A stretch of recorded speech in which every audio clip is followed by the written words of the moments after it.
샬롬, 좋은 아침입니다. 어떤 분들에겐 불금인 오늘, 여러분에겐 신앙인으로 살아가는 복된 금요일이길 기원합니다. 지난 말씀에서 우리는 바울의 삶의 의미를 들었습니다. 사는 것도 예수님 때문이고 죽는 것도 예수님 때문이라고 말씀하셨죠. 삶과 죽음이 똑같다는 의미라고 들렸는데 오히려 세상을 떠나 하나님 나라에서 주님과 함께 있는 것을 더욱 바란다고 고백했습니다. 그럼에도 빌립보 교인들과 함께 주님의 은혜와 사랑을 나누기 위해 잠시 더 이 땅에 머물기를 바라는 바울 사도의 마음을 보았습니다. 바울 사도는 자신의 삶의 의미가 예수님 뿐이라고 고백한 후에 빌립보 교인들에게는 복음에 합당하게 살아가라고 말씀하십니다. 오늘 우리가 읽고 나눌 빌립보서 1장 27절의 말씀입니다. 한 목소리로 함께 읽겠습니다. 여러분은 오로지 그리스도의 복음에 합당하게 생활하십시오.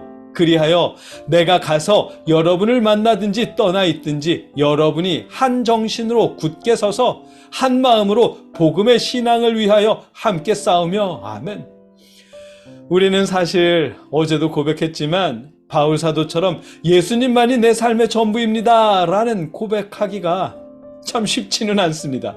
포스트 코로나 시대인 요즘도 찬양 집회가 있는지 잘 모르겠습니다만 간혹 찬양 집회에 가면 분위기 때문인지 왜인지 모르지만 정말 진심으로 주님만이 내 삶의 전부입니다 라는 고백을 이렇게 손을 들고 하는데, 그런데 정작 사랑하는 연인이나 회사 취업 이런 일들과 비교해보면 예수님의 순위에서 밀리잖아요. 사랑하는 연인이나 회사 취업이나 뭔가 바라는 일들이 1순위를 차지하고요. 탓하는 것 아닙니다. 누구나가 그래요. 누구나가 그렇죠. 연애할 때는 사랑하는 연인이 삶의 의미가 되고, 공부할 땐 자신의 목표가 삶의 의미가 되고, 어떤 부모님들에겐 자녀가 삶의 의미가 되기도 하죠. 또 어떤 분들은 부자 되고 성공하는 것이 삶의 의미가 되기도 하고요. 당연한 일이겠죠. 아담이 선악을 알게 하는 나무의 열매를 먹은 이후로 우리에겐 하나님의 말씀보다 자신의 욕망을 따르고자 하는 이른바 죄성이 우리에게 이어졌으니까요. 그래서 우리가 예수님만이 내 삶의 전부입니다 라고 고백하더라도 예수님 때문에 눈앞에 있는 연인이나 이익을 포기하는 일은 쉽지가 않습니다. 그리고 우리가 그렇다는 건 하나님도 아시는 일이고요. 그걸 아시기 때문에 그런 우리를 구원하시기 위해 예수님을 보내셨습니다. 우리가 여전히 우리의 욕망을 더 먼저 따르지만, 예수님을 믿어도 마찬가지지만, 그렇더라도 예수님을 믿는다는 것만으로 우리를 의롭다 인정해 주시고 구원해 주시기 위해 예수님을 보내셨습니다. 이것이 복음입니다. 바울 사도는 빌립보 교인에게 또 우리에게 이 복음에 합당하게 생활하라고 말씀하십니다. 복음에 합당하게 생활한다는 것은 세 가지로 말할 수 있습니다. 첫째로 교회 안에서 복음을 지키며 그 복음을 흔들림 없이 믿으며 생활하는 것입니다. 이것이 복음에 합당하게 생활하는 것입니다. 이 일 중요한 일입니다. 교회는 취미 생활이나 친교를 위한 커뮤니티가 아니잖아요. 물론 성도의 교제는 필요한 일입니다. 하지만 복음 안에서 서로를 위해 기도하고 돕고 말씀을 나누는 성도의 교제가 필요합니다. 그렇지 않고 맘맞는 사람들끼리 언니 동생 해가면서 형님 아우 해가면서 계모임이나 친목 모임을 만든다거나 하는 그런 교제가 필요한 것은 아닙니다. 교회는 예수 그리스도의 복음 위에 예수 그리스도의 복음을 지키며 믿음이 흔들릴 때 서로 기도하고 붙잡아주면서 서로 흔들림 없이 복음을 믿기 위한 공동체입니다. 그렇기에 교회 안에서 그 일에 충실하게 생활하는 것이 복음에 합당하게 생활하는 것입니다. 복음에 합당하게 생활한다는 건 둘째로 우리가 하나님 나라의 법과 질서를 지키며 사는 것입니다. 하나님의 나라의 법과 질서는 율법이 아니라 하나님을 사랑하듯 이웃을 사랑하며 사는 것이고요.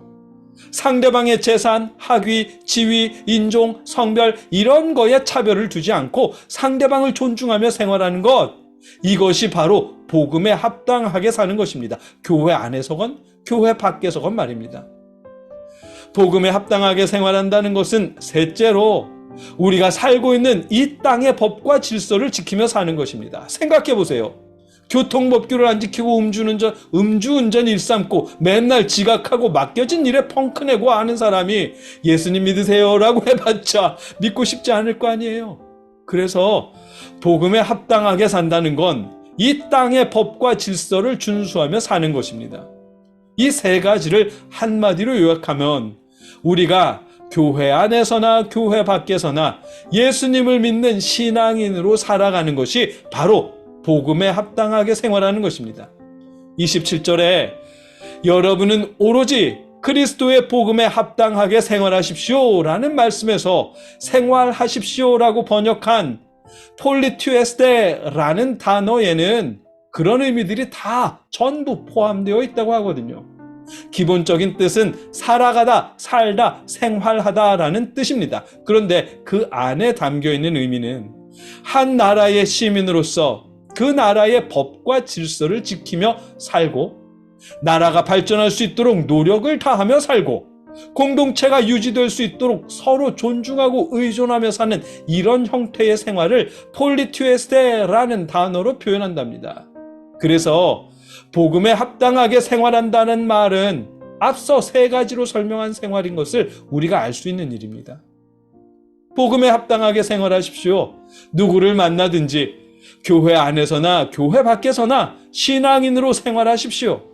신앙인으로서 규칙과 법규를 지키고 신앙인으로서 서로 존중하면서 신앙인으로서 예수 그리스도는 우리의 구원자입니다 라는 이 복음과 이 복음에 대한 믿음을 지키며 생활하십시오.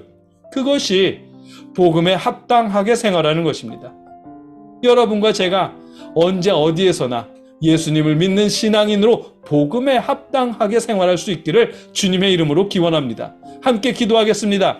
사랑의 아버지 하나님, 우리가 어느 곳에 있든지 교회에서나 교회 밖에서나 예수님을 믿는 신앙인으로 살아갈 수 있도록 지켜주세요.